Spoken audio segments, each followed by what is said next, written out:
आज पता है क्यों लोग परमेश्वर लोगों की लाइफ में काम नहीं करता? क्योंकि वो रिस्क नहीं लेना चाहते, बिल्कुल भी रिस्क नहीं लेना चाहते। ना तो अपने रिश्तेदार को वो नाराज करना चाहते हैं, ना अपने दोस्त को नाराज करना चाहते हैं। मैंने ऐसे क्रिश्चियन लोगों को देखा है जो दूसरे लोगों को नाराज नहीं करना चाहते और उनके साथ हर वो जगह घूमते हैं जहां उन्हें नहीं घूमना चाहिए, हर वो जगह जाते हैं जहां उन्हें नहीं जाना चाहिए। क्यों? क्योंकि वो रिस्क नहीं लेना चाहते। वो अपनी दोस्ती का रिस्क नहीं लेना चाहते, अपने पैसों का रिस्क नहीं लेना चाहते। आज लोग सेवा करना चाहते हैं, अपनी सेहत का रिस्क नहीं लेना चाहते। आज मैंने देखा है पास्टर कई बहुत इजी लाइफ जीते हैं, बिल्कुल भी रिस्क नहीं लेना चाहते। लेकिन मैं जानता हूं कि सेवकाई को खड़ा करने में किस किस तरह के रिस्क आए हैं, किस किस तरह की चीजें आई हैं जो गवाही देने योग्य नहीं है, जिनकी गवाही नहीं दी जा सकती। लेकिन वो सारे रिस्क शामिल होते हैं फर्स्ट जनरेशन क्रिश्चियन बंदे की लाइफ में। अगर वो उन रिस्क को नहीं उठाता वो कभी भी कामयाब नहीं होता। आज देश के सबसे बड़े जो इंडस्ट्रियलिस्ट थे, कल या शायद कल उनकी डेथ हो गई और वो आज शायद उनका अंतिम संस्कार था। अगर आप उनके पिता की जीवनी पढ़ें, अगर आप उनके दादा की, उनके जो जनरेशन थी जिन्होंने बिजनेस स्टार्ट किया था, तो एक समय ऐसा भी आया था जब उनके घर बेचने की नौबत आ गई थी। बिजनेस इतना डाउन हो गया था कि जो इन्वेस्टर थे उन्होंने बोल दिया था मालिक को, बिजनेस के मालिक को, कि तुझे 20 रुपया महीना तनख्वाह देंगे, आप अपने बिजनेस पे तनख्वाह लोगे, आप अब मालिक नहीं हो।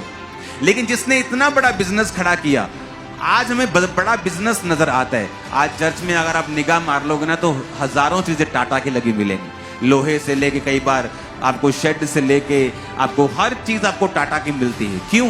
एक बंदे ने रिस्क लिया, अपने परिवार से उठा, अपने परिवार को छोड़ के वो मुंबई आ गया।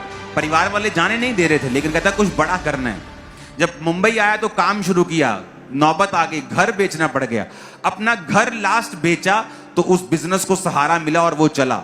एक शारीरिक बंदा ये जानता है कि रिस्क लेना होगा, पर एक आत्मिक बंदा इतना मूर्ख है कि वो जो परमेश्वर दिखा रहा है, उनको तो ये भी मालूम नहीं है कि मैं घर बेच दूंगा बिजनेस चलेगा कि नहीं चलेगा। वो तो रिस्क ले रहे हैं, पर हमको 100% ये मालूम है कि अगर हम रिस्क लेंगे, अगर हम आत्मिक रिस्क लेंगे, ये बिजनेस कभी फेल नहीं होगा, आत्मा में हम कभी फेल नहीं होंगे, कभी परमेश्वर हमको छोड़ेगा नहीं, कभी त्यागेगा नहीं।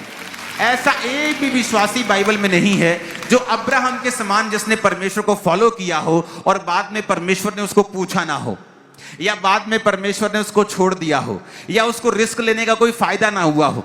मैंने रिस्क लिया है, पैसों का भी लिया, जान का भी लिया, रिश्तेदारों का लिया, दोस्तों का लिया, हर चीज का रिस्क लिया। आज हर चीज मेरे पास बहुतायत में है क्योंकि मैंने वो रिस्क लिया। आज अन्य लोगों के पास वो चीजें क्यों नहीं है? क्योंकि उन्होंने रिस्क नहीं लिया। हालेलुया। आज लोग सुनना चाहते हैं, अच्छा खामरा चर्च क्या कहती? क्यों? क्योंकि जब बड़े मुद्दे होते हैं कोई बोलता नहीं, सब चर्च की ओर देखते हैं। तो जो रिस्क लेता है फिर उसको लोग सुनना शुरू करते हैं। कितने मेरी बात को समझ रहे हैं? आत्मिक रिस्क, इसकी एक वैल्यू है।